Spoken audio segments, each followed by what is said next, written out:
आज हम एक ऐसे महान सपूत का जन्मोत्सव मना रहे हैं जो आज हमारे बीच में तो नहीं है, पर जिनको हम सद्भावना का वीर सिपाही भी कह सकते हैं।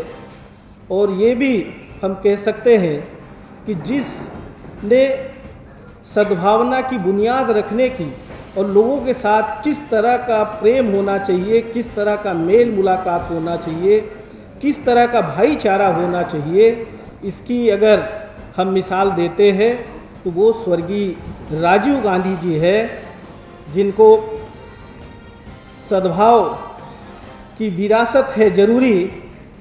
ऐसा हम कह सकते हैं कि जिस तरह का वर्तमान में परिवेश है, जिस तरह का आज हमारे भारत देश में जिस तरह का वातावरण तैयार किया गया है, ऐसी परिस्थिति में स्वर्गीय राजीव गांधी जी को अगर हम सत नमन करते हैं तो ये इसके योग्य हैं। और उन्होंने ऐसा हमारे देश के लिए करके बताया है। उन्होंने आधुनिक भारत की नींव रखने वाले हमारे स्वर्गीय पूर्व प्रधानमंत्री आदरणीय श्री राजीव गांधी जी ने हमको एक ऐसी आधारशिला रखी है जो हम समझते हैं कि हमारे देश के इतिहास में एक मील का पत्थर साबित हुआ है। आज का दिन विशेष है क्योंकि आज देश को सद्भावना की सबसे ज़्यादा ज़रूरत है।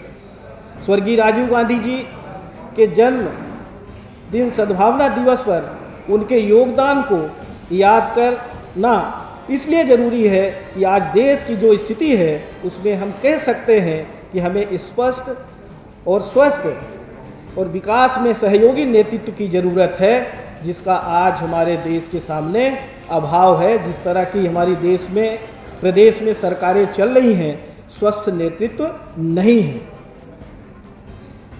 आज अविश्वास, असंवेदनशीलता, भय और निराशा का जो वातावरण बना है, उसमें स्वर्गीय राजीव गांधी जी को याद करने से हमें ऊर्जा मिलती है और नई आशाएं जागती है। हमारे जैसे नौजवानों को सीख लेने के लिए हम समझते हैं कि स्वर्गीय राजीव गांधी जी को याद करना और उनके किए गए कार्यों का स्मरण करना अत्यंत आवश्यक है। यह सर्वमान्य सत्य है कि स्वर्गीय राजीव गांधी जी ने आधुनिक भारत की नींव रखी और यह कहना अतिशयोक्ति नहीं है कि वे आधुनिक भारत के वास्तुकार थे। आज देश जिस डिजिटल दौर में पहुंच चुका है वह स्वर्गीय राजीव गांधी जी का ही सपना था। वे एक दूरदृष्टि और साफ सुथरी सोच वाले नेता थे, युवाओं के भविष्य की चिंता करने वाले नेता थे। सिर्फ भाषण नहीं देते थे, भाषण कम देते थे, पर युवाओं के लिए बहुत सारे ऐतिहासिक निर्णय भी स्वर्गीय राजीव गांधी जी ने लिया था, जिसका हम सारे नौजवान लोग, नई पीढ़ी उपभोग कर रहे हैं। देश में टेलीग्राम क्रांति की शुरुआत स्वर्गीय राजीव गांधी जी ने की। वे डिजिटल इंडिया के असली वास्तुकार थे। उनके कार्यकाल में ही centre for development of telematics यानी C.DOT 1994 में बना। इसके बाद में ही देश में PCO की बड़े पैमाने पर स्थापित हुए थे। संचार क्रांति का जो दौर उन्होंने शुरू किया वही आज आगे बढ़ा है।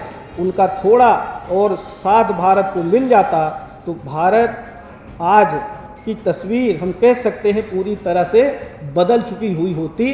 पर हमें इस बात का उल्लेख करते हुए अंदर से दुख भी होता है कि जिस संचार क्रांति की शुरुआत बुनियाद स्वर्गीय राजीव गांधी जी ने की थी, वर्तमान राजनीति करने वाले देश के और प्रदेश के जो सरकार में बैठे हुए लोग हैं, उन्होंने इसका भरपूर दुरुपयोग किया है और हमारे देश के नौजवानों को गलत दिशा देने का भी काम किया है। जबकि इसका सही उपयोग अगर होता तो आज जो परिस्थितियां हमारे देश के सामने हैं वो शायद नहीं होती।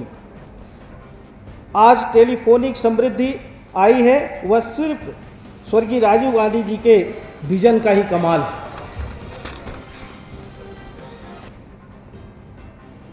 स्वर्गीय राजीव गांधी जी ने देश में जो कंप्यूटरीकरण की शुरुआत की थी वह राजीव गांधी जी के काल में ही शुरू हुआ और इसको हर कोई जानता है। कंप्यूटराइज रेलवे टिकट उपलब्ध कराकर एक क्रांति रच दी। पूरे भारतीय रेलवे का कंप्यूटरीकरण हो गया था। एक असंभव सा लगने वाला काम स्वर्गीय राजीव गांधी जी ने पूरा किया था। स्वर्गीय राजीव गांधी जी का एक महानतम योगदान है प्रजातंत्र को समृद्ध बनाने का। उन्होंने वोट देने के अधिकार की उम्र को घटाकर 21 वर्ष से घटाकर 18 वर्ष करने का जो कार्य किया था, ये हम कह सकते हैं ये हमारे देश के नौजवानों के लिए अभूतपूर्व काम था, जो उन्होंने मताधिकार का अधिकार 18 वर्ष के नौजवानों को देने का काम किया था। इसके साथ ही लाखों